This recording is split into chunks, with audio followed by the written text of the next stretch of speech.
Friend, आज हम लोग करने वाले हैं आधुनिक बिहार का इतिहास। कंटेंट जो है ये हम लोगों ने लिया है एडिटोरिया से, और प्रयास है आपको आपके मॉडर्न हिस्ट्री का रिवीजन करा देना। आधुनिक बिहार के इतिहास से हर साल बीपीएससी में बड़ी मात्रा में क्वेश्चन पूछे जाते हैं, जिसमें यूरोपियन कंपनी का प्रवेश, जनजातीय विद्रोह, 1857 की क्रांति, राष्ट्रीय आंदोलन और बिहार, और अलग बिहार का गठन होना, ये 5 महत्वपूर्ण कंटेंट है। इसी के ऊपर एडिटोरिया ने अपना एक प्रकाशन लाया है। अभी हम लोग इस वीडियो में एडिटोरिया के उस प्रकाशन वाले पुस्तक को पीडीएफ में देख रहे हैं। अगर आपने पहले से सब चीज़ पढ़ रखा है तो आपका एक रिवीजन हो जाएगा, और नहीं पढ़ रखा है तो आपको ये कंटेंट मिल जाएंगे जहां आप रिवीजन कर सकते हैं अपने एग्ज़ाम के लिए। अगर आप भी कर रहे हैं यूपीएससी, स्टेट पीसीएस, बीपीएससी, इन सब एग्ज़ाम्स की तैयारी, तो कर लीजिए चैनल को सब्सक्राइब, जुड़ जाइए हमारे साथ। हम सब मिलकर करेंगे अपने प्रिपरेशन को और भी बेहतर। आज का कंटेंट जो है वो है आधुनिक भारत का इतिहास। शुरू करते हैं यूरोपीय कंपनियों का प्रवेश और आधुनिक भारत के इतिहास में। आज का कंटेंट है बिहार, आधुनिक बिहार का इतिहास। बिहार में सबसे पहले पुर्तगाली आए हुगली से पटना। सोरा, सूती वस्त्र, चीनी मिट्टी के बर्तन, मसाले, ये सब प्राप्त करने के लिए। ट्रिपल स्टार में इसको लिखिएगा। ट्रिपल स्टार के लायक का प्रश्न है, कौन फैक्ट्स है जो अभी मैं दूसरा बताने जा रहा हूँ। 1632 ईस्वी में पटना में डचों ने अपना व्यापारिक केंद्र स्थापित किया। 1620 में पटना के आलमगंज में अपना व्यापारिक केंद्र अंग्रेज़ों ने स्थापित किया था, लेकिन वो तुरंत ही बंद हो गई। और इनको व्यापारिक केंद्र स्थापना करने का जो वास्तविक सफलता है वो 1651 में मिला था बिहार में। मीन्स अगर एकदम पहले स्थापित किया तो भले ही अंग्रेज़ों ने किया हो, लेकिन जो सफलतापूर्वक उसको चला पाया वो डच लोग थे। अंग्रेजी यात्री पीटर मुंडी 1632 में बिहार आया था। उसने यहाँ व्यापार की संभावनाएं देखी थी और डच कंपनी को व्यापार करते हुए देखा था। तो अंग्रेज यात्री पीटर मुंडी 1632 में बिहार आया। अंग्रेज कंपनी की फैक्ट्री में वर्तमान में गुलजार बाग, पटना स्थित गवर्नमेंट प्रिंटिंग प्रेस और सर्वे कार्यालय स्थित है। डेनिश कंपनी 1774 में पटना सिटी के नेपाली कोठी के समीप अपनी फैक्ट्री स्थापित की।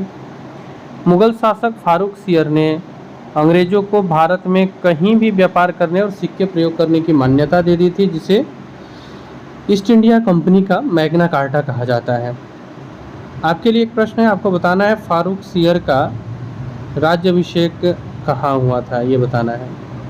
1717 ईस्वी का ये विशेष प्रमाण था, जिसमें पूरी शक्ति ईस्ट इंडिया कंपनी को दे दी गई थी, इसलिए इसे ईस्ट इंडिया कंपनी का मैग्ना कार्टा कहते हैं। आगे आते हैं हम लोग बंगाल, बिहार और अंग्रेज। पहले अंग्रेज वाले कंटेंट को हम लोग ध्यान से देख लेते हैं। अंग्रेजी कंपनी को 1717 ईस्वी में व्यापारिक अधिकार प्राप्त हो गया था। दूसरी ओर बंगाल के नवाब अलीवर्दी खां मुगलों से हटकर स्वतंत्र सत्ता चला रहे थे, और ऐसे में व्यापारिक हित होना तो संघर्षमय होना ही था। 1756 ईस्वी में अलीवर्दी खां की मृत्यु होती है और उनका नाती सिराज, जिसे सिराजुद्दौला के नाम से जानते हैं, बंगाल के नवाब बने। 1757 ईस्वी को अंग्रेज और सिराजुद्दौला के बीच प्लासी की लड़ाई हुई, जिसमें सिराज पराजित हुआ। मीर जाफर, जो कि कठपुतली नवाब था, वो बना। और मीर जाफर हम लोग जानते भी हैं कि इसने सिराज के साथ धोखा किया था, इसलिए इसे विश्वासघाती के नाम से भी बुलाया जाता है। मीर जाफर को कठपुतली नवाब बना दिया। इसके बाद मीर जाफर की जगह उसका दामाद मीर कासिम बना। हालांकि मीर कासिम योग्य शासक था। मीर कासिम ने अंग्रेजों के हस्तक्षेप को कम करने के उद्देश्य से अपनी राजधानी मुंगेर स्थानांतरित कर लिया। आपको कमेंट बॉक्स में बताना है कि मुंगेर स्थानांतरित करने के पहले उसका राजधानी कहाँ था। स्थानीय व्यापारियों पर से कर को समाप्त कर दिया। ब्रिटिशों को इससे दिक्कत होने लगी। उन्होंने मीर कासिम को नवाब से हटा दिया। 1763 ईस्वी में मीर कासिम पटना आ गया और उसने अंग्रेजी फैक्ट्री पर अधिकार कर लिया। इसके बाद वह अवध के नवाब शुजाउद्दौला और मुगल बादशाह शाह आलम द्वितीय से मिला और एक त्रिकूट का निर्माण हुआ। तीनों की संयुक्त सेना मिलकर त्रिकूट का निर्माण किए और ये अंग्रेजों के खिलाफ युद्ध शुरू किया। इस समय रॉबर्ट क्लाइव भी भारत में नहीं है, वो भारत के बाहर है। तो इस युद्ध का नेतृत्व कर रहे हैं हेक्टर मुनरो। बक्सर में ये युद्ध हुआ जिसमें मुनरो ने इस संयुक्त सेना को हराया 12 अगस्त 1765 को। तब तक वापस आ चुका है रॉबर्ट क्लाइव, और रॉबर्ट क्लाइव युद्ध के प्रारंभ में नहीं था, ये याद रखिएगा। बक्सर का युद्ध हेक्टर मुनरो के नेतृत्व में हुआ था, लेकिन जो संधि हुई तब तक रॉबर्ट क्लाइव आ गया था यहाँ। 12 अगस्त 1765 ईस्वी को इलाहाबाद संधि के तहत मुगल सम्राट शाह आलम द्वितीय को 26 लाख रुपये वार्षिक के बदले ईस्ट इंडिया कंपनी को बिहार, बंगाल और उड़ीसा का दीवानी अधिकार देना पड़ा। 1766 में पटना स्थित अंग्रेजी जो फैक्ट्री थी उसके मुख्य अधिकारी मिडल्टन को राजा धीरज नारायण और राजा सिताब राय के साथ एक प्रशासनिक मंडली का सदस्य बनाया गया। 1767 ईस्वी में धीरज नारायण को हटाकर सिताब राय को कंपनी का दीवान बना दिया गया, और ये बनाया गया था द्वैध शासन व्यवस्था के तहत, जो लेकर के आया था रॉबर्ट क्लाइव। आपके लिए प्रश्न ये है कि द्वैध शासन व्यवस्था के तहत रॉबर्ट क्लाइव ने तो लागू किया था इस व्यवस्था को। एक बिहार में सिताब राय बने थे दीवान, बंगाल में दीवान कौन बने थे ये आपको बताना है। 1770 ईस्वी में बंगाल बिहार के क्षेत्र में अकाल पड़ता है। पटना, भागलपुर, दरभंगा, पूर्णिया, इसमें अकाल का भयंकर प्रकोप रहा। 1783 में बिहार में दोबारा अकाल पड़ा, और इस बार जांच अधिकारी जॉन सोर ने एक अन्नागार के निर्माण का सुझाव दिया, और 1784 ईस्वी में पटना में गोल घर का निर्माण कराया गया। किसने निर्माण किया तो ये याद रखिएगा, ब्रिटिश इंजीनियर थे जॉन गार्स्टिन। करवाया किसने था तो जॉन सोर ने, सर जॉन सोर ने इसे निर्मित कराया था। क्यों ये कराया गया था तो ये कराया गया था अन्न को बचा के रखने के लिए, अन्नागार के रूप में। अब हम लोग आते हैं अपने दूसरे टॉपिक जो है जनजातीय विद्रोह। अंग्रेज़ों के प्रति तो खैर भारत का सारा वर्ग ही नाराज़ था, लेकिन इसमें जनजातीय वर्ग जो थे इनको सबसे ज़्यादा दिक्कतें हो रही थी, क्योंकि जनजातीय लोगों के संस्कृति, जनजातीय लोगों के रहन सहन में बहुत ज़्यादा हस्तक्षेप हो रहा था, उनके अपने अधिकार छीन लिए गए थे। तो ऐसे में इसका जो प्रभाव था वो जनजातीय विद्रोह का बृहद पड़ा, और आप देखेंगे कि कुछ कुछ लड़ाई तो लंबी भी चली, जैसे मुंडा विद्रोह 5 साल तक चलते रहा। इस तरह से तमार विद्रोह से हम लोग शुरू करते हैं। तमार विद्रोह का क्षेत्र था छोटा नागपुर। चेर विद्रोह 1800 से 1802 के बीच में क्षेत्र रहा पलामू, और नेतृत्व करता थे भूषण सिंह, ये याद रखिएगा, भूषण सिंह के नेतृत्व में हुआ था। कोल विद्रोह छोटा नागपुर में हुआ बुद्धो भगत के नेतृत्व में। संथाल विद्रोह बहुत इंपॉर्टेंट है, ये संथाल परगना में 1855-56 नेतृत्व करता थे सिद्धू कान्हू चांद भैरव। सरदारी विद्रोह हुआ था 1858 से 95 तक छोटा नागपुर और सिंहभूम में। मुंडा विद्रोह बहुत इंपॉर्टेंट है, बिरसा मुंडा के नेतृत्व में छोटा नागपुर में। और ताना भगत विद्रोह हुआ था जो जात्रा भगत के नेतृत्व में हुआ था 1913-14 में, क्षेत्र था गुमला। अब आपको एक और क्वेश्चन मैं देता हूं जिसका उत्तर आपको कमेंट बॉक्स में करना है। बिरसा मुंडा के द्वारा जो ये विद्रोह किया गया था, बिरसा मुंडा के द्वारा मुंडा विद्रोह, इसको और किस नाम से जानते हैं उस नाम को बताना है। संथाल विद्रोह पे आते हैं हम लोग। 1855 से 56 में भागलपुर से राजमहल तक के क्षेत्र में हुआ था। इस क्षेत्र को दामन एक कोह कहा जाता है। यह जनजातीय शोषण के विरुद्ध पहला सशक्त जनजातीय विद्रोह था, जो था संथाल विद्रोह 1855-56 में। इसका कारण था बाहरी लोग यानी दिकुओं का शोषण, मांझी व्यवस्था, परहा पंचायत व्यवस्था, इन सब में जो परिवर्तन किया गया था वो बाहरी लोग को ये लोग दिकू बोलते थे, दिकू आके इनका शोषण कर रहे थे, ये एक महत्वपूर्ण कारण था। नेतृत्वकर्ता सिद्धू कान्हू चांद और भैरव थे। यह विद्रोह सफल रहा, लेकिन एक चीज हुआ, संथाल परगना काश्तकारी अधिनियम 1869 इसी की देन थी। आते हैं मुंडा विद्रोह पे, जो 1895 से 1900 तक चला। हमारे एग्जाम के लिए सबसे महत्वपूर्ण, सबसे सशक्त जनजातीय विद्रोह यही था। इसकी व्यापकता के कारण इसे उल गुलान विद्रोह के रूप में भी जाना जाता है। इस विद्रोह का कारण था दिक्कुओं द्वारा शोषण। दिक्कू का मतलब हो गया जो जनजाति से बाहर से थे, मतलब जनजातीय क्षेत्र से नहीं थे, उनके बाहर से थे। तो दिक्कुओं द्वारा शोषण, खुटकटी व्यवस्था हमारे यहाँ चल रहा था, इसमें परिवर्तन और धार्मिक मामलों में हस्तक्षेप। विद्रोह बिरसा मुंडा ने किया। बिरसा मुंडा के गुरु थे आनंद पांडे, जिनसे इन्होंने वैष्णव धर्म की दीक्षा प्राप्त की थी। इन्होंने खुद को सिंह बोगा का अवतार बताया और आचरण शुद्धता कैरेक्टर के ऊपर इनका फोकस ज़्यादा रहा। इस विद्रोह का तीव्र रूप 1899 में हुआ, जब कई स्थानों पर अंग्रेजों को हराया गया। 3 फरवरी को बिरसा मुंडा गिरफ्तार हो गए। 9 जून को हैजा के कारण इनकी मृत्यु हो गई। विद्रोह के परिणाम स्वरूप खुटकटी व्यवस्था दोबारा लागू हुई और छोटा नागपुर काश्तकारी अधिनियम 1908 में पारित हुआ। सो ये है मुंडा विद्रोह से जुड़े इम्पोर्टेंट फैक्ट्स। अब आ जाते हैं 1857 ईस्वी की क्रांति के पूर्व बिहार में हुए विद्रोह या आंदोलन। एक और आंदोलन जो यहाँ पे चल रहा था वो था वहाबी आंदोलन, जिसका केंद्र पटना ही था। तो वैसे विश्व स्तर पे देखा जाए तो इसके प्रवर्तक अब्दुल अल वहाब थे और अरब क्षेत्र में ये प्रारंभ हुआ था। प्रवर्तक थे अब्दुल अल वहाब, इनके अनुयायी वहाबी कहलाते थे और इसी प्रकार से इनका नाम वहाबी, इस आंदोलन का नाम वहाबी आंदोलन पड़ा। भारत में सैयद अहमद बरेलवी ने इसको नेतृत्व प्रदान किया। प्रारंभ में इस विद्रोह का उद्देश्य धार्मिक सुधार था, बाद में ये राजनीतिक सुधार और आंदोलन के रूप में बदल गया। भारत में इस विद्रोह के 2 केंद्र थे। पहला केंद्र था सीतना और दूसरा केंद्र था पटना। पटना केंद्र से धन एवं स्वयं सेवकों को सीतना भेजा जाता था। सैयद अहमद बरेलवी ने पटना में अपने 4 प्रतिनिधि चुने, इनायत अली, विलायत अली, फरहत अली और मोहम्मद हुसैन।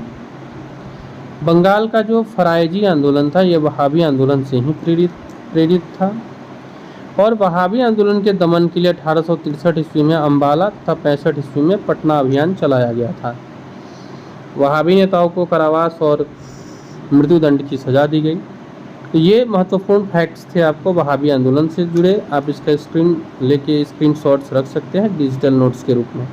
प्रवर्तक अब्दुल अल वहाब थे। सैयद अहमद बरेलवी भारत में रहे। प्रमुख केंद्र था सीतना पश्चिमोत्तर सीमा पर, दूसरा था पटना। इनायत अली जो थे, इनायत अली, विलायत अली, फरहत अली और मोहम्मद हुसैन, ये 4 प्रतिनिधि नियुक्त हुए थे। अब आते हैं नोनिया विद्रोह पे। 1770 से 1800 ईस्वी में हुआ। बिहार के जो सोरा उत्पादक वर्ग हैं यानी नोनिया वर्ग, इन्होंने इस विद्रोह को किया था। अब ये सोरा क्या होता है, तो ये बारूद बनाने के काम आता है। बिहार में सोरा उत्पादन मुजफ्फरपुर, सारण, हाजीपुर, पूर्णिया इत्यादि क्षेत्रों में होता था।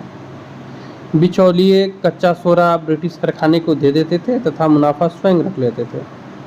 परिणाम स्वरूप नोनिया समुदाय ने गुप्त रूप से सोरा बेचना शुरू कर दिया। अंग्रेजों ने इस पर रोक लगाई। इसी से नोनिया समुदाय ने विद्रोह कर दिया और अंततः अंग्रेजों द्वारा इस विद्रोह को दबा दिया गया। फिर भी ये सोरा के लिए एक क्रांतिकारी जो सोच था लोगों का, उसको रिप्रेजेंट किया।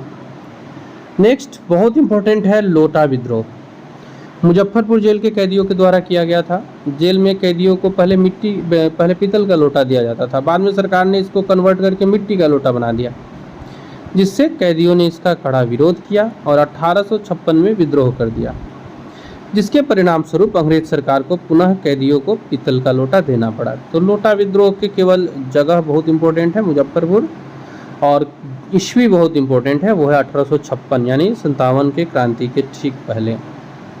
अब हम लोग आते हैं फ्रेंड्स 1857 की क्रांति, जो बहुत इंपॉर्टेंट है और इसमें बिहार के योगदान को देख लेते हैं। एग्जैक्टली जब बिहार की बात की जाती है 1857 की क्रांति को, तो यहाँ से प्रश्न बार बार देखने को मिलते हैं। फ्रेंड्स हम लोग उन सभी विषयों पे कर रहे हैं डिटेल्स में चर्चा, जिससे हमारा बीपीएससी का जो प्रिपरेशन है वो बेहतर हो जाए। इसके अलावा भी हम लोगों ने कुछ प्रोग्राम्स चला रखे हैं जिसके बारे में मैं आगे आपसे बात करूंगा। फिलहाल हम लोग शुरू करते हैं 1857 की क्रांति। 12 जून 1857 को देवघर जिले के रोहिणी गांव में 32वीं इन्फेंट्री रेजिमेंट के सैनिकों ने विद्रोह किया। इसमें सर्जन डॉक्टर ग्रांट और लेफ्टिनेंट नॉर्मन लेस्ली इनकी हत्या कर दी गई। रोहिणी के विद्रोह को मैकडोनाल्ड जो मेजर था उसने दबाया और विद्रोही सैनिकों को फांसी दे दी।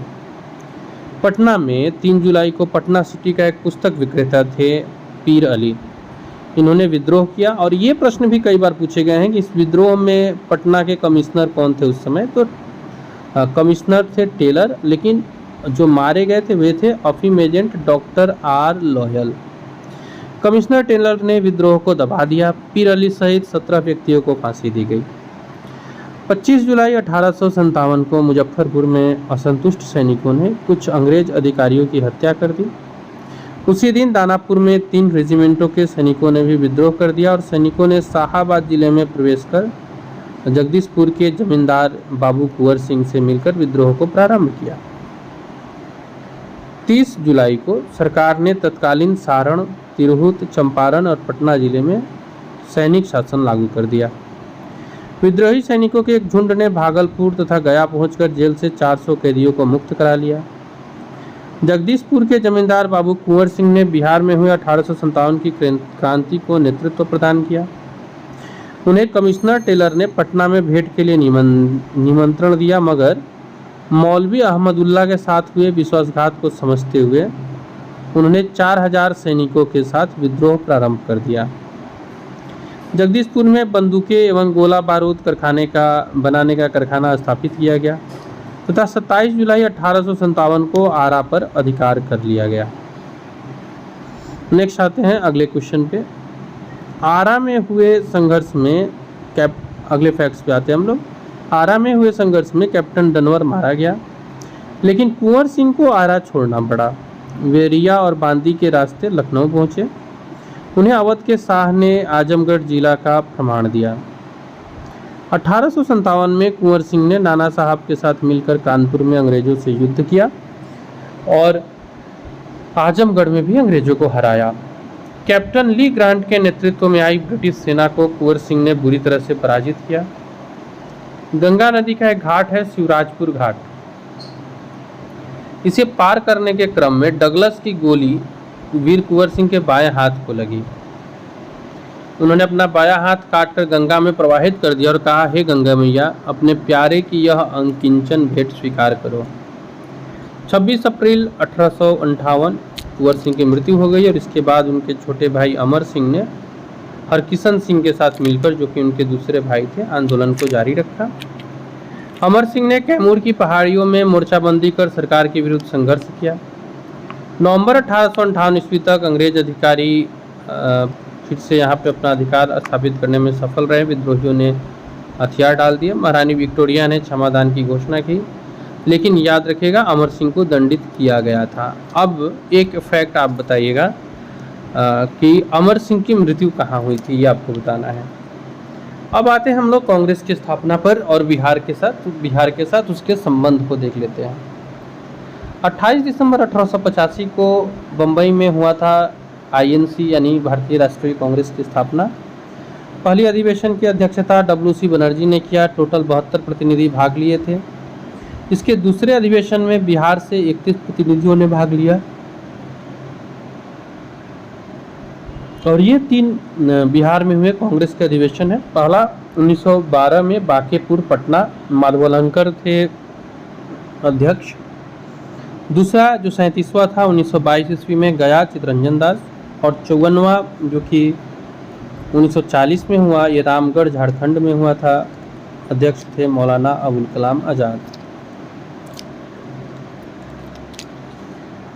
नेक्स्ट आगे बढ़ते हम लोग आते हैं बंग भंग स्वदेशी आंदोलन और बिहार का इसमें भूमिका, इसको हम लोग पढ़ते हैं।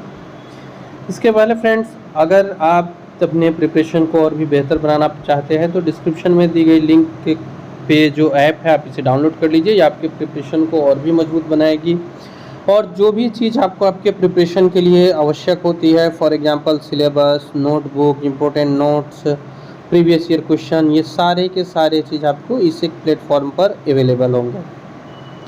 बंग भंग स्वदेशी आंदोलन और बिहार, इसको हम लोग देखेंगे। बंगाल विभाजन की जो घोषणा है 20 जुलाई 1905 को हुई। 16 अक्टूबर को इसको प्रभावी किया गया। इसके विरुद्ध में बंग भंग विरोधी आंदोलन शुरू हुआ। बंगाल विभाजन के विरोध में बिहार में प्रधानाध्यापक सतीश चंद्र चक्रवर्ती की प्रेरणा से 16 दिसंबर 1905 को दरभंगा में रक्षाबंधन मनाया गया। विरोध को सशक्त बनाने के लिए बिहारी स्टूडेंट कॉन्फ्रेंस की स्थापना 1906 में हुई। बंगाल विभाजन 1911 में रद्द हुआ। अब ये हम लोगों ने बंगाल विभाजन देखा, 1911 में रद्द हुआ, 1906 में बिहारी स्टूडेंट्स कॉन्फ्रेंस की स्थापना हुई।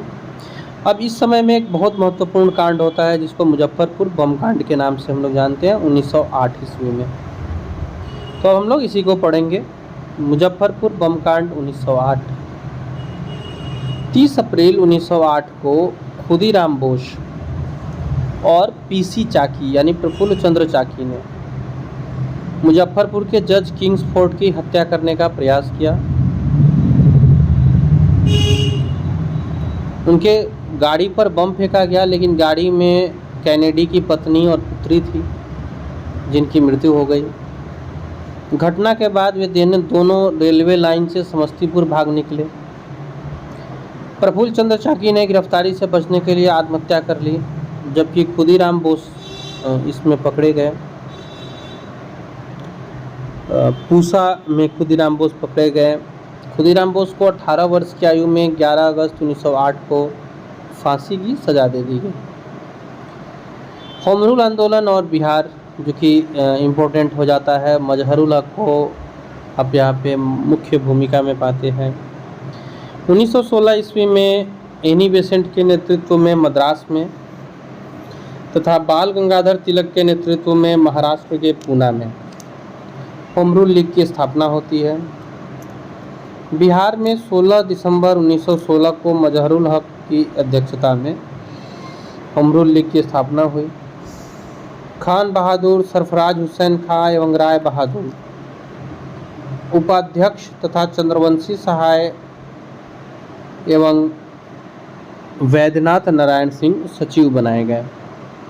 श्रीमती एनी बेसेंट पहली बार 18 अप्रैल 1918 और दूसरी बार 25 जुलाई 1918 को 2 बार बिहार का दौरा की थी। वो इन आंदोलनों का जो उद्देश्य था वो था ब्रिटिश साम्राज्य के अधीन रहते हुए संवैधानिक तरीके से स्वशासन करना। अब आते हैं हम लोग चंपारण सत्याग्रह पे जो 1917 में हुआ। चंपारण सत्याग्रह पूरी तरह से फोकस्ड है बिहार में और इसने एक नए युग को आरंभ किया, एक नए नेता को दिया और यहीं से अंग्रेज़ों को हटाने का नींव पड़ना शुरू हो गया। चंपारण सत्याग्रह बहुत इम्पोर्टेंट है। उस समय चंपारण में 3 कठिया प्रणाली थी। इस व्यवस्था से किसान काफ़ी दुखी रहते थे क्योंकि नील की फसल भूमि को बंजर बना रही थी और आर्थिक रूप से भी इनका शोषण होता था। तो ये दोनों कारण से ये लोग नाराज थे। 1916 ईस्वी में कांग्रेस के लखनऊ अधिवेशन में मुरली भरहवा हितहरवा गांव के राजकुमार शुक्ल ने इस समस्या पर कांग्रेस नेतृत्व का ध्यान आकर्षित किया और ब्रजकिशोर प्रसाद ने एक प्रस्ताव प्रस्तुत किया। राजकुमार शुक्ल ने महात्मा गांधी जी को बिहार आकर किसानों की समस्या सुनने के लिए आमंत्रित किया। गांधी जी 10 अप्रैल 1917 को पटना पहुंचे तथा 15 अप्रैल 1917 को वे चंपारण पहुंचे। उन्होंने प्लांटर्स एसोसिएशन के सचिव J.M. विल्सन से जांच कार्य में सहयोग करने का अनुरोध किया। चंपारण के जो जिला मजिस्ट्रेट थे W.J. हार्डकॉक, इन्होंने 16 अप्रैल 1917 को गांधी जी को चंपारण छोड़ने संबंधित अधिसूचना जारी की। धारा 144 के उल्लंघन के आरोप में इन्हें गिरफ्तार कर लिया गया। बाद में 21 अप्रैल 1917 को इन्हें छोड़ दिया गया, रिहा कर दिया गया। गांधी जी ने स्वतंत्र जांच कर 13 मई 1917 ईस्वी को अपनी जांच रिपोर्ट बिहार उड़ीसा के मुख्य सचिव को सौंपी। परिणाम स्वरूप कृषकों की स्थिति की जांच के लिए चंपारण एग्रेगेरियन समिति का गठन हुआ। इस समिति के अध्यक्ष थे एफ.जी. स्लाई, जो कि मध्य प्रदेश के आयुक्त थे, तथा महात्मा गांधी, एल.सी. अदामी, राजा हरिहर प्रसाद, नारायण सिंह, डी.जे. रीड और जी. रैनी, ये इनके अन्य सदस्य थे। समिति ने अपनी रिपोर्ट में तिनकठिया प्रणाली समाप्त करने की अनुशंसा की और ये गांधी जी का भारत में पहला सत्याग्रह प्रयोग था, जो कि सफल रहा। चंपारण सत्याग्रह में बिहार के कुछ नेता हैं जो जुड़ते हैं और यहाँ से उनकी बिहार की राजनीति में एक बड़ी भूमिका देखने को मिलती है। इसमें प्रमुख नेता है राजेंद्र प्रसाद, ब्रजकिशोर प्रसाद, अनुग्रह नारायण सिंह, धरणीधर, मजहरुल हक, राजकुमार शुक्ल, रामनवमी प्रसाद, शंभूशरण इत्यादि। चंपारण सत्याग्रह गांधी जी के द्वारा भारत में चलाया गया पहला सत्याग्रह था। इससे प्रेरित होकर जून 1919 ईस्वी में मधुबनी जिले के किसानों ने स्वामी विद्यानंद के नेतृत्व में दरभंगा राज के विरुद्ध आंदोलन किया। इसमें स्वामी विद्यानंद बहुत इंपॉर्टेंट हो जाते हैं और पिछले कुछ समय का अगर आप ट्रेंड देखेंगे तो बीपीएससी इसी तरह के प्रश्न को पूछ रही है।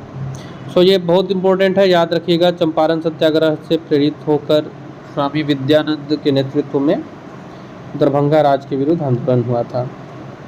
अब आते हैं किसान सभा। 1922-23 में मुंगेर में शाह मोहम्मद जुबैर की अध्यक्षता में इसका गठन हुआ। 1928 में स्वामी सहजानंद सरस्वती, बहुत इंपॉर्टेंट है ये, बिहटा जो कि पटना में है, में औपचारिक किसान सभा की स्थापना की।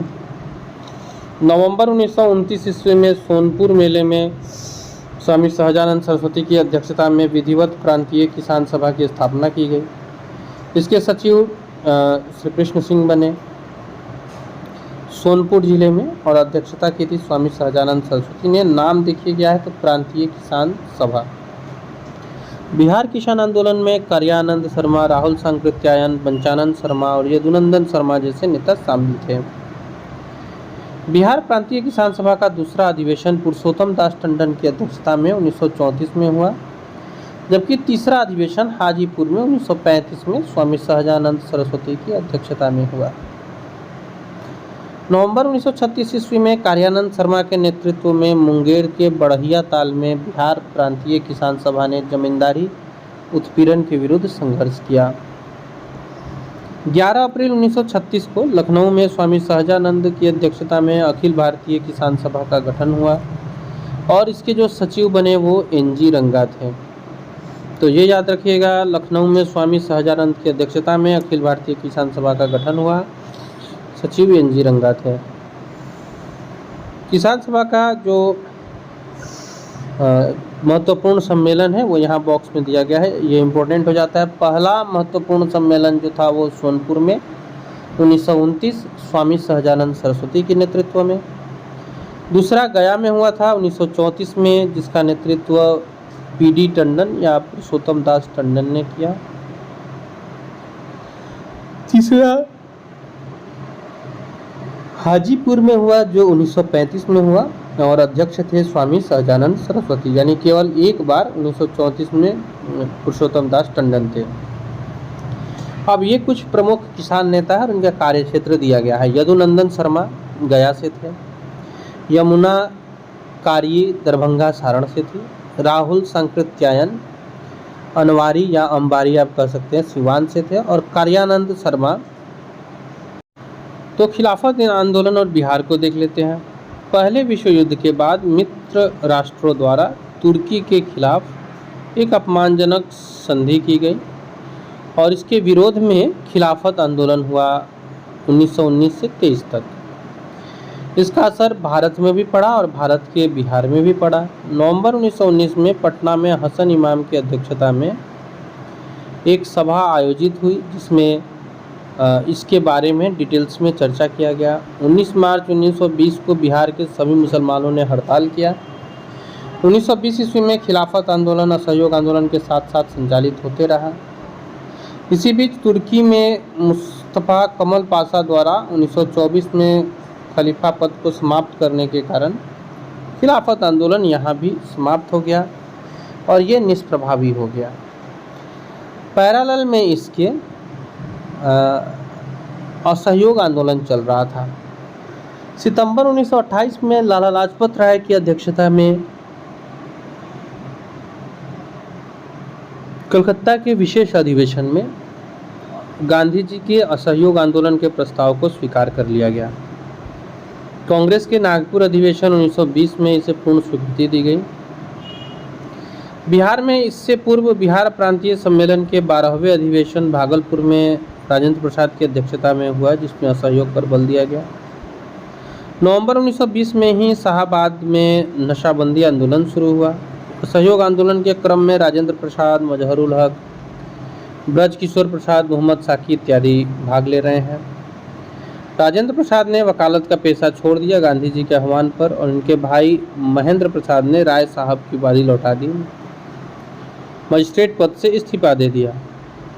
असहयोग आंदोलन के समय शिक्षा के वैकल्पिक साधन उपलब्ध कराने के लिए राष्ट्रीय महाविद्यालय की स्थापना हुई, जिसके प्राचार्य राजेंद्र प्रसाद बने। राष्ट्रीय महाविद्यालय के प्रांगण में ही बिहार विद्यापीठ का उद्घाटन 6 फरवरी 1921 को हुआ गांधी जी द्वारा। मजहरुल हक इसे कुलाधिपति और ब्रज किशोर प्रसाद कुलपति बने। असहयोग आंदोलन के दौरान मजहरुल हक ने दीघा के पास उनके एक मित्र थे खैरू मियाँ, इनसे दान में भूमि प्राप्त कर सदाकत आश्रम की स्थापना की। 30 सितंबर 1921 ईस्वी को मजहरुल हक ने सदाकत आश्रम से दी मदरलैंड नामक एक अखबार निकालना प्रारंभ किया। 22 दिसंबर 1921 को युवराज प्रिंस ऑफ वेल्स पटना आए, जिस दिन हड़ताल किया गया। 5 फरवरी को चोरा चोरी की घटना हुई और गांधी जी ने असहयोग आंदोलन वापस कर लिया। ब्रिटिश सरकार से असहयोग के लिए मौलाना सज्जाद द्वारा इमारत सरिया संस्था का गठन फुलवारी में किया गया था। तो ये रहे आपको असहयोग आंदोलन से जुड़े फैक्ट्स। अब आते हैं राष्ट्रीय आंदोलन और बिहार। स्वराज पार्टी और बिहार। कांग्रेस का जो 37वां अधिवेशन हुआ 1922 ईस्वी में, ये बिहार के गया में हुआ। इसके अध्यक्ष देशबंधु चितरंजन दास थे। इस अधिवेशन में कांग्रेस द्वारा विधायिका में भाग लेने के बहिष्कार का निर्णय लिया गया। चितरंजन दास मोतीलाल नेहरू इत्यादि विधायिका के प्रवेश के पक्ष में थे, जबकि 1923 में इन लोगों ने मिलाकर स्वराज पार्टी का गठन भी किया। बिहार में फरवरी 1923 में स्वराज पार्टी का गठन हुआ। श्री कृष्ण सिंह इसके प्रमुख नेता बने। बिहार में स्वराज पार्टी के पहले अध्यक्ष श्री नारायण प्रसाद रहे और सचिव अब्दुल बारी थे। ये बहुत इंपॉर्टेंट है। बिहार में स्वराज पार्टी के जो पहले अध्यक्ष थे वो श्री नारायण प्रसाद थे, जबकि सचिव अब्दुल बारी थे। हम लोग आगे बढ़ेंगे। साइमन कमीशन और बिहार। इसके पहले आपके साथ शेयर कर लूँ कि वो जो ऐप मैं बता रहा हूँ आपको, वहाँ आपको आपके प्रिपरेशन से जुड़े हर एक content, syllabus, previous year question, important notes, ये सारे मिल जाएंगे। इतना ही नहीं, आप यहाँ से अपने मॉक टेस्ट को देकर अपने प्रिपरेशन का सही एनालिसिस भी कर सकते हैं। साइमन कमीशन में एक भी भारतीय सदस्य नहीं था, इस कारण से भारत में इसके आगमन का विरोध किया गया। 1928 ईस्वी में साइमन कमीशन का भारत में आगमन हुआ। यह आयोग भारत में मॉन्टेग्यू चेम्सफोर्ड सुधार, जो 1919 में बना था, कि जांच के उद्देश्य से आया था। राष्ट्रीय स्तर पर लाला लाजपत राय के नेतृत्व में विरोध प्रदर्शन किया गया। बिहार में साइमन कमीशन 12 सितंबर 1928 ईस्वी को पटना आया। अनुग्रह नारायण सिंह के नेतृत्व में बिहार के नौजवानों ने विरोध प्रदर्शन किया था। 1931 ईस्वी में गंगा नारायण सिंह, रामानंद मिश्र, राम वृक्ष बेनीपुरी, इन्होंने मिलकर बिहार सोशलिस्ट पार्टी नामक एक संगठन को स्थापित किया। 1934 ईस्वी में पटना के अंजुमन इस्लामिया हॉल में बिहार सोशलिस्ट पार्टी की औपचारिक रूप से स्थापना हुई और इसके अध्यक्ष बने आचार्य श्री नरेंद्र देव, जबकि सचिव बने जेपी नारायण यानी जयप्रकाश नारायण। इनके अन्य सदस्यों में रामवृक्ष बेनीपुरी, गंगा शरण सिन्हा, अब्दुल बारी और योगेंद्र शुक्ल इत्यादि शामिल थे। इस संगठन का मुख्य योगदान समाजवादी विचारों को बढ़ाने और किसान मजदूरों को संगठित करने में रहा। सविनय अवज्ञा आंदोलन और बिहार, अब आते हैं इस पे। शुरू करते हैं कांग्रेस के लाहौर अधिवेशन से। तो कांग्रेस के लाहौर अधिवेशन में पूर्ण स्वराज के साथ सविनय अवज्ञा आंदोलन का प्रस्ताव पारित हुआ। कांग्रेस के लाहौर अधिवेशन में ये पारित हुआ था। प्रस्ताव के अनुरूप 26 जनवरी 1930 को बिहार सहित संपूर्ण भारत में स्वतंत्रता दिवस मनाया गया। गांधी जी ने 12 मार्च 1930 को दांडी यात्रा शुरू की। 6 अप्रैल 1930 को वो दांडी में नमक कानून का उल्लंघन कर सत्याग्रह शुरू किए। बिहार में नमक सत्याग्रह का प्रारंभ 15 अप्रैल को हुआ, जब चंपारण और सारण जिला में नमकीन मिट्टी से नमक बनाकर इस आंदोलन को किया गया। इस आंदोलन के दौरान बिहार में विदेशी वस्त्र और शराब की दुकानों का विरोध किया गया। 1930 में स्वदेशी लीग की स्थापना होती है और इसके अध्यक्ष बनते हैं सर अली इमाम। इस आंदोलन में छपरा जेल के कैदियों ने विदेशी वस्त्रों का बहिष्कार किया और नंगी हड़ताल शुरू की। सविनय अवज्ञा आंदोलन के दौरान बिहार में चौकीदारी कर बंद करने के लिए आंदोलन चलाया गया था। 30 जून 1930 को कांग्रेस को अवैध संगठन घोषित कर दिया गया। 5 जुलाई को राजेंद्र प्रसाद को गिरफ्तार कर 6 महीने के लिए जेल भेज दिया गया। गिरफ्तारी के बाद राजेंद्र प्रसाद ने भागलपुर के दीपनारायण सिंह को अपना उत्तराधिकारी मनोनीत किया। गांधी जी द्वारा इस आंदोलन को स्थगित करने तक बिहार में काफ़ी सक्रियता थी। अब बिहार विधानसभा का चुनाव होता है 1937 ईस्वी में। जनवरी 1937 ईस्वी में बिहार विधानसभा हेतु चुनाव हुए। चुनावों में 152 स्थान में 107 पर कांग्रेस ने चुनाव लड़ा और 98 स्थानों पर जीत दर्ज की। कांग्रेस को बिहार में पूर्ण बहुमत मिला था। विधान परिषद में भी कांग्रेस को बहुमत मिल गया। तत्कालीन राज्यपाल MG हैलेट ने कांग्रेस विधायक दल के नेता श्री कृष्ण सिंह को सरकार बनाने का निमंत्रण दिया। राज्यपाल द्वारा वैधानिक कार्यों में हस्तक्षेप नहीं करने के आश्वासन नहीं देने पर श्री कृष्ण सिंह ने सरकार बनाने से मना कर दिया था। इसके बाद राज्यपाल ने दूसरी बड़ी पार्टी को आमंत्रित किया, जिसके प्रधानमंत्री के रूप में मोहम्मद यूनुस बने, जो कि बिहार के पहले प्रधानमंत्री बने। यह मंत्रिमंडल 1 अप्रैल 1937 को गठित हुआ, लेकिन तुरंत ही ये समाप्त हो गया। परंतु अगर आपके एग्जाम में पूछता है बिहार के प्रथम प्रधानमंत्री, तब मुख्यमंत्री को प्रधानमंत्री कहा जाता था, कौन थे, तो ये मोहम्मद यूनुस थे। कांग्रेस द्वारा सरकार बनाने के निर्णय के बाद मोहम्मद यूनुस ने अंतरिम मंत्रिमंडल से त्यागपत्र दे दिया और 20 जुलाई 1937 को श्री कृष्ण सिंह के नेतृत्व में बिहार में पहला कांग्रेस मंत्रिमंडल गठित हुआ। श्री कृष्ण सिंह बिहार के पहले कांग्रेस मुख्यमंत्री बने। रामदयालु सिंह बिहार विधानसभा के अध्यक्ष और प्रोफेसर अब्दुल बारी बिहार विधानसभा के उपाध्यक्ष निर्वाचित हुए। दूसरे विश्व युद्ध में भारत को शामिल करने का विरोध हो रहा था, पूरे भारत में ही हो रहा था। इसमें बिहार में श्री कृष्ण सिंह ने 31 अक्टूबर 1939 को त्यागपत्र दे दिया था। फ्रेंड्स, हम लोग इस पूरे कड़ी में कई सारे इम्पोर्टेंट कंटेंट को समझने का प्रयास किए हैं। इतना ही नहीं, हम लोगों ने आपके और प्रिपरेशन को बेहतर बनाने के लिए प्रत्येक संडे को टेस्ट सीरीज वगैरह आयोजित किया है। इन सब पे अगर आपसे कोई वीडियो मिस हो गया हो तो डिस्क्रिप्शन में लिंक दिया गया है BPSC 69वीं प्लेलिस्ट, आप वहाँ जाकर के इन सारे वीडियो को ज़रूर देख लीजिएगा। भारत छोड़ो आंदोलन पे आते हैं। क्रिप्स मिशन की सफलता के बाद भारतीय स्तर पर 8 अगस्त 1942 को कांग्रेस द्वारा भारत छोड़ो आंदोलन प्रारंभ किया गया। इसी आंदोलन में गांधी जी ने करो या मरो का नारा दिया। 9 अगस्त को कांग्रेस के प्रमुख नेता गिरफ्तार कर लिए गए, जिसमें बिहार में राजेंद्र प्रसाद थे और इनको गिरफ्तार कर बांकेपुर जेल भेज दिया गया। बलवंत सहाय ने अंग्रेजों द्वारा कांग्रेस के प्रमुख नेताओं की गिरफ्तारी के विरुद्ध में महाअधिवक्ता के पद से इस्तीफा दे दिया था। 11 अगस्त 1942 ईस्वी को बिहार के विद्यार्थियों ने सचिवालय भवन के सामने जुलूस के साथ मुख्य इमारत पर झंडा फहराने का प्रयास किया।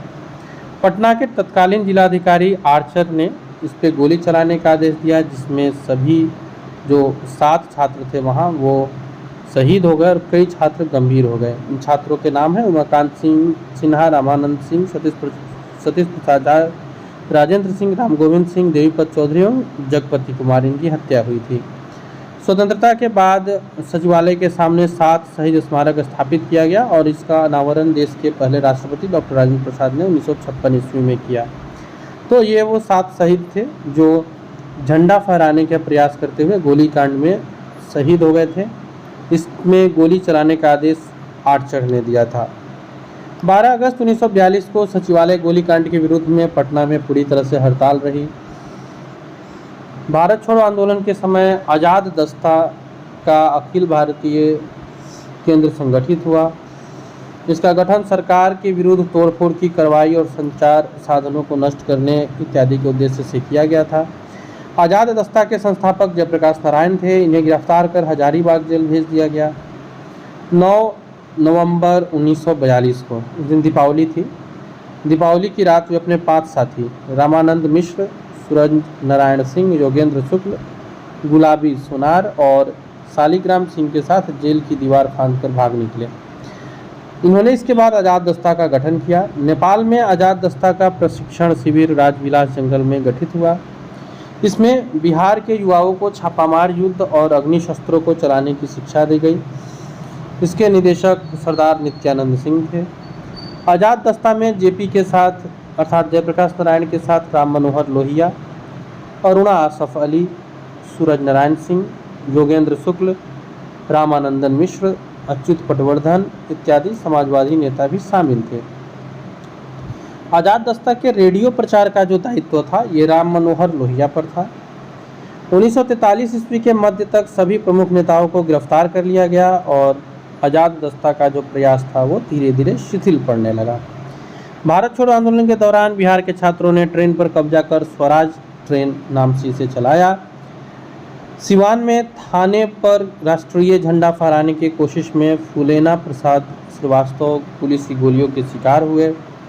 भारत छोड़ो आंदोलन में बिहार का प्रमुख केंद्र गांधी मैदान था। 1942 ईस्वी में इसका नाम पटना लॉन्च था। बाद में 1948 में जब देश आज़ाद हो गया उसके बाद इसका नाम गांधी मैदान रखा गया। तो गांधी मैदान का जो पहला नाम था वह पटना लॉन्च था। भारत छोड़ो आंदोलन में बिहार से लगभग 15,000 से अधिक व्यक्ति बंदी बनाए गए। 8,783 को सजा हुई, 134 शहीद हो गए और 362 व्यक्ति बुरी तरह घायल हुए। पृथक बिहार के गठन का श्रेय सच्चिदानंद सिंह को जाता है। इन्होंने महेश नारायण, श्री कृष्ण सहाय एवं नंद किशोर लाल के साथ मिलकर 1894 ईस्वी में पटना से बिहार टाइम्स पत्रिका थी, बिहारी समाचार पत्र निकालना प्रारंभ किया। बिहार टाइम्स के प्रमुख संपादक महेश नारायण थे। इस समाचार पत्र ने पृथक बिहार राज्य के गठन में महत्वपूर्ण भूमिका निभाई। 1908 में बिहार प्रदेश कांग्रेस कमेटी का गठन हुआ, जिसके पहले अध्यक्ष हसन इमाम बने। बिहार प्रादेशिक सम्मेलन का प्रथम अधिवेशन 1908 ईस्वी में पटना में हुआ। इसमें पृथक बिहार के निर्माण की मांग को सर्वसम्मति से पारित किया गया। इसका दूसरा अधिवेशन 1909 ईस्वी में भागलपुर में हुआ, जिसमें पुनः पृथक बिहार के मांग को दोहराई गई। 1911 ईस्वी में केंद्रीय विधान परिषद ने सच्चिदानंद सिन्हा और मोहम्मद अली ने बंगाल एवं बिहार के विभाजन का प्रस्ताव प्रस्तुत किया। 12 सितंबर 1911 ईस्वी को दिल्ली में आयोजित शाही दरबार में बिहार और उड़ीसा के क्षेत्रों को बंगाल से अलग कर एक नए प्रांत के रूप में गठन करने की घोषणा कर दी गई। अब हम लोग देख लेते हैं आधुनिक बिहार से जुड़े कुछ महत्वपूर्ण तथ्य और इसके साथ एडिटोरिया का ये जो पुस्तक था इसकी कड़ी हो जाती है समाप्त। तो हम लोग अंतिम कड़ी की तरफ है जो है आधुनिक बिहार से जुड़े महत्वपूर्ण तथ्य। 1937 ईस्वी में मोहम्मद अली जिन्ना ने बिहार का भ्रमण कर मुस्लिम लीग का प्रचार किया था। 1938 ईस्वी में अब्दुल कयूम अंसारी ने मोमिन कांग्रेस की स्थापना की। इन्होंने कांग्रेस के प्रति स्वामी भक्त रहते हुए बिहार में मुस्लिम लीग के प्रभाव को कम करने का प्रयास किया। 1938 ईस्वी में ही आदिवासी महासभा का गठन होता है। इसके अध्यक्ष थियोडोर सुरीन थे। कालांतर में इसके प्रभावशाली नेता राम जयपाल सिंह हुए। बिहार में स्वतंत्रता आंदोलन के क्रम में बिहार की महिलाओं ने बढ़ चढ़कर भाग लिया। इसका प्रमुख महिला स्वतंत्रता सेनानी इसमें थी श्रीमती प्रभावती देवी, श्रीमती शैलबाला राय, श्रीमती हसन इमाम, श्रीमती सरस्वती देवी, साधना देवी, विंध्यवासिनी देवी, कुसुम कुमारी, राजवंशी देवी, श्रीमती भगवती देवी इत्यादि। आशा सहाय 1943 में सुभाष चंद्र बोस की आज़ाद हिंद फौज में शामिल हुई। 1946 में जापान से वापस अपने देश लौटकर महिलाओं को हथियार चलाने का प्रशिक्षण दिया गया। गोविंदपुर गांव के श्री नरसिंह गोप की पत्नी श्रीमती जिजिरावती देवी ने 16 अंग्रेज सिपाहियों को गोली मारी थी। डॉक्टर राजेंद्र प्रसाद ने चंपारण में महात्मा गांधी एवं खादी का अर्थशास्त्र इस पुस्तक की रचना की। ये जगन्नाथ प्रसाद चतुर्वेदी ने भारत के वर्तमान दशा तथा स्वदेशी आंदोलन पुस्तक की रचना की। राजा साहब ने किताब लिखा था जिसका नाम था गांधी टोपी, इसकी रचना की थी राजा साहब ने। 1906 ईस्वी में श्री कृष्ण सिंह और श्री तेजेश्वर प्रसाद ने बिहार स्टूडेंट कॉन्फ्रेंस की स्थापना की। राजेंद्र प्रसाद ने छात्रों के साथ मिलकर कलकत्ता में सर्वेंट्स ऑफ इंडिया सोसाइटी का गठन किया। 1916 ईस्वी में तत्कालीन शिक्षा सदस्य सर शंकरन नायर ने केंद्रीय विधान परिषद में पटना विश्वविद्यालय विधेयक भी प्रस्तुत किया था। यह है एडिटोरिया में जो भारत के इतिहास थे उससे जुड़े हुए महत्वपूर्ण फैक्ट्स। फिलहाल फ्रेंड्स आज के लिए इतना ही, मिलेंगे फिर आपके साथ ऐसे ही कुछ इंपॉर्टेंट फैक्ट्स के साथ। और आपको अभी से लेकर 69वीं बीपीएससी एग्जाम के ठीक पहले दिन तक हम इम्पोर्टेंट कंटेंट अवेलेबल कराते रहेंगे। मैं आपको छोड़ करके जा रहा हूँ कुछ इम्पोर्टेंट इस फैक्ट्स के साथ जिसका आप स्क्रीनशॉट ले सकते हैं, जो आपके एग्जाम के लिए इम्पोर्टेंट है। आज के लिए इतना ही फ्रेंड, मिलते हैं फिर अगले वीडियो में। तब तक के लिए आप अपना ध्यान रखें, आप अपने प्रिपरेशन को और बेहतर करें। मिलते हैं हम लोग अगले वीडियो में। कोई भी सपना साकार करने के लिए सबसे जरूरी है सही कोच का होना। चुनिए ब्रिज सिविल सर्विस क्लासेस को और करें अपने सिविल सर्विस एग्जाम्स का सपना साकार। Download the app now.